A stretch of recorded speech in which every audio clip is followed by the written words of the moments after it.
And welcome back to Rotisserie Chicken. My name's Anna Lucky, and here I have the wonderful Jacob Worthington. Yeah, and today we got a short episode on a couple of weird things that occurred in Atlanta in the late 1900s. Isn't it weird to refer to it that way? The late 1900s. When you said the late 1900s, I was like, oh, this is like the 1890s. 1900s. When we're just Back talking in the about day. elementary school. I was born in the late 1900s. Yeah, same. I'm old. But yeah, so this one, I wanted to do something kind of creepy and supernatural, and I was thinking about looking up haunted places in Atlanta. Mm-hmm. But I found this one story, and I think this one story is enough for an episode on its own, because it is literally insane and so unexplainable. And so I thought that you might be a good person to talk to about it, and all of you, because I don't know, it's unsolved. There has to be some theories around it. So today we are going to be talking about the very messy, sticky, and unfortunate Atlanta Blood House. Have you heard of this? I have not. Okay, this is a good one. On the evening of September 8th, 1987, in southwest Atlanta, Georgia, something seemingly impossible happened. A lot. Yeah. They've seen a lot of stuff. Mm-hmm. Okay? So when you're thinking about seasoned, regardless of flavor, I would assume these police officers, and especially investigators, are pretty thick-skinned and aren't easily shaken. Willie? Minnie and Willie. Like a mini Willie? Yeah, Minnie Willie. And Willie wasn't in good health. He was on dialysis, and he just wasn't doing super great. And they were elderly. They were, kind of hobbling along. But this Tuesday night, Minnie Winston was taking a bath. They were respected, retired. Like they were just living the retired life. Willie, like I said, he was on dialysis, but he was pretty much housebound, and Minnie was his primary caregiver. And they just had a very consistent routine day to day, nothing really crazy. But after Minnie's bath, she gets out of the tub and she steps her foot into this puddle. 77-year-old Minnie is just doing handstands out of the bathtub. I have to redo She that. crawls out on all fours. You don't have to redo it. Just roll. She steps her foot out into a puddle, looks down, and sees a pool of blood at the base of the tub. And she's like, what is this? This thick red liquid started oozing up from the tiles in her bathroom, right? Immediately she was like, this looks like blood, but we don't think it could be paint. Where is it coming from? So this thick red liquid started coming from all the tiles of the floor. So she goes out into the house to see, did Willie fall and come try to get me and I just wasn't paying attention? Did I cut myself? Did something happen? What is this? So she starts looking around. She sees blood coming from the walls, oozing from the walls. She goes down to the kitchen. It's all dripping down into the kitchen, in the hallways, coming from under appliances and behind the furniture. It's even oozing from the basement floor, rising up through tiny cracks like the house itself was bleeding. She calls 911. Emergency services show up to the scene, and they are as well bewildered because right now there's no seemingly plausible reason for this to occur. They double checked all of the entrances, the windows, the perimeter, no blood on the sidewalk outside. They went and looked under the house. Maybe an animal, something crazy happened. Maybe an animal passed. They could not find any of this. No sign of trauma, no smell of decomposition. And it was insane. So what the police officers actually did is they were like, this might not even be blood. This could be rust. This could be some leakage. So they collect samples and send it to a lab. It came back to be human blood, with the type O, which Minnie and Willie were not. They were type A. Their names are so cute. Minnie and Willie. Yes. You know what it makes so me think cute. about though? Willie is like a euphemism for wiener. Mm-hmm. Do you think that happened because there was just a guy named Willie who just was always whipping his wiener out, and they were just like, Willie, you gotta keep it in your pants? I can't speak on Willie's behalf, but no, I don't think so. Because people whip their wieners out, and this doesn't happen a lot. I mean, Dick is a name for... What if Dick and Are Willie... you trying to say if you whip your... I think there was a guy in the village who just waved his winger around too much, and then now what They we got call blood it... in the walls? Oh my God. Is that what you're saying? No, Anna. I'm not following what you're saying. I said that Willie is a euphemism for wiener. Yes, I know that. And I'm saying, do you think people... That started because there was just a guy named Willie who was always waving his wiener around, and then they were just like, put your Willie away. I don't know. I thought we were still on the subject at hand. All right, that was a solid joke that's going to have to be edited out because Anna couldn't follow. No, you can let them appreciate it. I was still stuck on the blood in the walls, and I thought you were saying that the blood in the walls were happening because this dude was named Willie and he whipped his wiener out all the time. And that's like a consequence of that. Hey, that's just what happens, you know? Yeah, I can appreciate your joke. It's okay. So, tell me this. What is happening? How scary would that be? You're just minding your own business, you're hanging out, and then all of a sudden, freaking blood starts seeping from your doorway. It reminds me of that, like, I saw like a meme where the guy's like, your house is haunted, but your rent's real good. So it's just them pretending they're like, a ghost is slamming doors. They're like, nothing happened because we got good rent and a good location. And also where this house is, they give a specific address, which I'll totally cruise by and stare, eerily at it someday. But I'm hesitant to share it online because I'm probably What area occupied. is it in? It's very central to downtown. Makes sense. Downtown Atlanta is not safe. It's very central to downtown. It's like pretty much in the middle of Atlanta. I'll show you where here. So if you can see here, it's very close. Let's scroll on a little bit. Going. Okay. Yeah. Okay. I mean, that's West Atlanta. That's West Atlanta. Yeah. I mean, it's right next to Clark University. That's like close to Bankhead. Yeah. So it's very central to Atlanta. And people just could not make sense of this. The detective saw that it was human blood, which is alarming. That's unsettling. Mm-hmm. They opened a formal investigation on it because the way in which it showed up in the house was pooling up and then being smeared. There weren't necessarily splatters or anything that would track with a forensic investigation, like trajectory of wounds or anything like that. The Atlanta Police Department listed it as an unexplained occurrence. They could not come up with a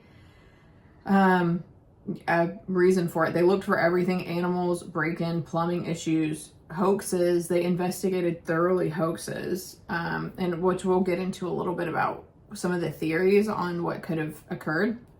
Mm-hmm. So I think what the law enforcement officers settled on, even though they could not formally find a proof, and what they were thinking that it was some kind of hoax on the behest of Minnie and Willie. Where'd they get that blood though? Okay, so this is the thing. They were thinking that, perhaps someone had access to blood, maybe from a hospital. I mean, we all got access to blood. Well, but they were fine. They had no wounds. But if you say for instance, if you robbed a blood bank or something like that, and you were just like, I searched on Reddit because I love Reddit, and people love coming up with theories on Reddit as well. But this is from a user who said, according to the Georgia Skeptics Society back in 1994, as it happens, I'm familiar with one of the participants, Joe Nickel, and he's a serious researcher who makes a point of actually investigating claims rather than taking them at face value. I've also met him, and not that this matters, he comes across as a very nice guy. So congrats, Joe Nickel, you seem like a nice guy. I'd be willing to bet that if you emailed him, he'd give you his account of the story. To investigate the bleeding walls, several skeptics went to the Atlanta Police Department's Homicide Division to obtain more information and hypothesized that the Winstons' children could have hoaxed the blood in order to have their parents legally declared incompetent for financial reasons. Because there had been no homicide, and to spare the Winstons family possible or additional embarrassment, the Atlanta police opted to not to further pursue the investigation. This person says that they're not implying it's something supernatural, but the police explanation really doesn't line up, especially if you take into context what the article points out about the relations between Black people and the police in Atlanta at the specific period in time. Can I just say one thing? Sure. Just because you work at a hospital doesn't mean you just have blood. Like, the blood is kept. Like, if you took a lot of blood from a patient, it would be noticed. Or if you can't just go get a bag of blood. Yes, and let's talk a little bit about blood banks in 1987. This was the height of the AIDS crisis. Damn. So there was a large fear about blood, but there was also a large fear, and from a hospital standpoint, about having appropriate amounts of safe blood that they could use for transfusions. And so back in this time, blood banks were highly secured because they were, it was a low, I mean, you know, it was a hard commodity to come by, was clean blood. So let's say that the daughter stole the blood. She was a Black nurse in Atlanta during the height of the AIDS crisis. This blood was closely guarded. Vials of blood, liters, borderlining on like gallons is what would need to be stolen to effectively. Gallons is a lot. Also, you can't just have blood. Yeah. It coagulates. It has, you know what I mean? There's issues with it. Like, so you have 4 hours before blood starts coagulating and making it ineffective. So if you went and got the blood, she would either have to keep it refrigerated or cooled. Yeah. Or get there within 4 hours. The police actually did go to the hospital that she works at and his dialysis clinic to ask if there had been any suspicious activity, any blood missing, anything like that, and the staff did not have any answers. I mean, there was just nothing specific. Nothing had been reported missing. No one at the hospital had noticed anything like that. So the police officially closed their case and just kind of assumed that the daughter maybe figured out some way to do it, but there was no real evidence. And the logistics just didn't really add up. I mean, and it was just insane, the placement of the blood, where through Minnie's reports, the blood was seeping up through the floor. It was behind the TV, under stereos, beneath closed furnitures that hadn't been moved in years. There were no footprints or signs of blood being poured or sprayed. It was almost like the way that it was described in the research that I was doing. It was almost as if the house was weeping blood. Like it was just crying blood, which is so creepy. So, if this was a hoax, why? Just for fun? The Winstons were elderly people. They were private. There was no history of mental illness. No real motive for attention or press. They weren't making any money off of this. They effectively did everything that they should have done, where it called the police. It just didn't seem like there was any motive to fabricate this. What with DNA now? Have they done anything about that, or they just forgot about it? I don't know. I think they got rid of all the DNA from the 80s. Did they? There's no way, because what about the I know a lot of places have gotten in trouble for either getting rid of it or not storing it in a way that makes it like useful in the future. What about the serial killer that perpetrated mostly in the late 70s and yeah, early I mean, a lot of people. they kept stuff. They kept some stuff. Yeah, but it's probably department to department, you know. Yeah. So other theories have turned to supernatural explanations. A parapsychologist, which is a cool title. I would love that title. I'm a parapsychologist. A parapsychologist sounds like there's just two of them.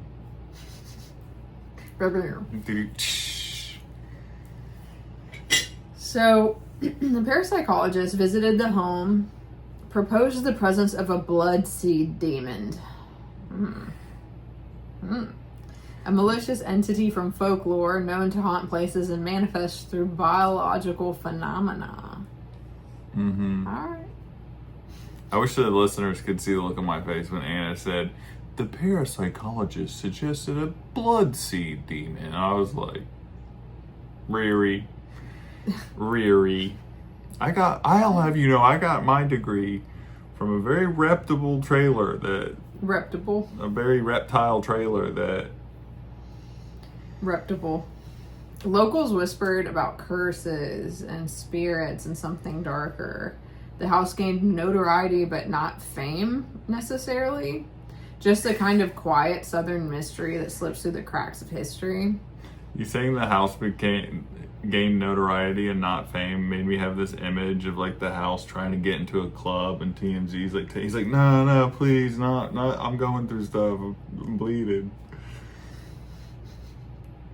Anna didn't like that one. It's fine though. We'll leave it in if I like it. Okay.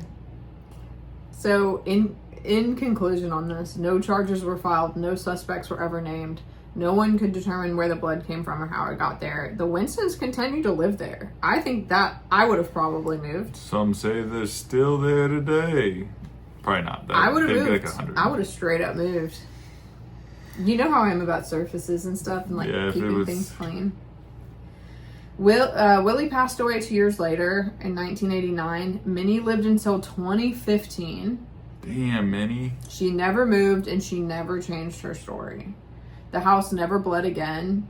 And to this day, the case remains unsolved. No intruder, no body, no crime. So, what do you think happened on Fountain Drive? My money's on hoax. You think so? My money's on hoax. Kids are some weirdo thinking and just fucking around. But how? I don't know where they got that. I don't know if we don't exactly know how much blood it was. They say gallon or gallons. It could have just been a pint. You know what could have happened? What? Someone was assaulted. Maybe they were doing something wrong. Maybe they didn't want to speak up. They fled. They fled through the house, trying to get away from somebody or hide. Escaped without these old biddies hearing nothing. And so there it is. He got stabbed or cut or shot or something, ran into a home. Willie's old as shit. He died 2 years later, so he ain't hearing nothing. No. But listen to this. Minnie was in the bathroom taking a bath. Mm-hmm. When she got into the bath, there was no blood on the floor. Yeah. She exited the bath, there was blood on the floor. The person who was bleeding would have had to come in there. Unless it went under the door and he was in the hall. But it got under furniture, kitchen, hall. I mean, it was all over the house. Well, I don't know. So they say. I would like to see the actual police report. Yeah, me too. Because that stuff can just grow. They could be like, it could have been a little bit of blood some places, and eventually it was blood all over the house. Okay, so I just stumbled across another article, if it would open, from the Atlanta Police Department, saying that on Tuesday, April 25th, 2023, around 10 a.m., they were dispatched to this same house with reports of a person injured and down and made a homicide arrest. So somebody was murdered at this house. Well, ooh. I'm going to tell you the truth. Not surprising given the area. I want to read. But it was the same. I mean, that's creepy, right? I mean, somebody's died at every house in that neighborhood probably in the last 30 years. I know, Jacob, but the Blood House, demonic possession, somehow, what's 2023? 1987. I'm trying to do the math here. 1987. How many years later? 2023? It's 37. You sure? I think so. 37 years later, a homicide. What's the significance of that? Okay, in this report, it says on Tuesday, April 25th, Atlanta police were dispatched to the same house on a person injured. Upon arrival, officers located a male who sustained several injuries. He was transported to the hospital in critical condition and succumbed to his injuries. Homicide investigators took over the case and were able to establish probable cause and secure arrest warrants for Mr. Willie Holt. Mr. Holt was located by Georgia State Parole. He was taken into custody and transferred to Carroll County Jail. Another Willie. This is really strange. So then there was another murder at that house, and it was a Willie. Well, there wasn't an initial murder, but there was. Wasn't an initial murder, but there was some weird Willie work. activity. Weird Willie. Yeah. This is so strange. This is so strange, honestly. Mm-hmm. To me, some of the things that scare me the most are thinking about supernatural things being valid and dark evil energy being legitimate. And so the idea that this house carries actual evil energy is really scary. Could be. I don't know. Yeah. What happened before Willie and Minnie lived there? I don't know. But the fact that a homicide occurred years later at that same house by a Willie, isn't that strange? Willie died 2 years later, and he might have died at the house. Yeah. But who is this other Willie? Ooh. Who is this other Willie? Like, completely unrelated Willie. I don't know, but... We've been just being around. But, yeah, I mean, I don't know. What are your closing thoughts? This was a really quick episode. I just wanted to talk about strange and mysterious, and if anybody has any insights onto that. I'm still saying it's probably a hoax, or somebody got hurt and went through it. And I don't think the reporting over 30 years later is as accurate as it probably was. There's probably less blood in less places. But again, You think it became sensationalized? I do, but I'm a skeptic. I'm a bit of a skeptic. What about you? I think it was sensationalized, but I believe it. Okay. Anna likes to believe. Wait, what's the... Live long and prosper. You gotta put the thumb out. And it's forward like this. I don't know what that has to do with I want to believe. I think you're just connecting Star Wars and X-Files. I don't know, but isn't this shirt badass? It says, live ugly, fake your death. Yeah, I remember asking for that as like a gift, and then you accidentally I bought it bought too your small. size. I bought it too small, I'm sorry. Uh-huh. But yeah, isn't that creepy? Yeah. That's all I have for you today. It's a short, Alright. quick one. Well, I hope you guys enjoyed this succulent appetizer. We'll be back with a full episode next week. Bye-bye.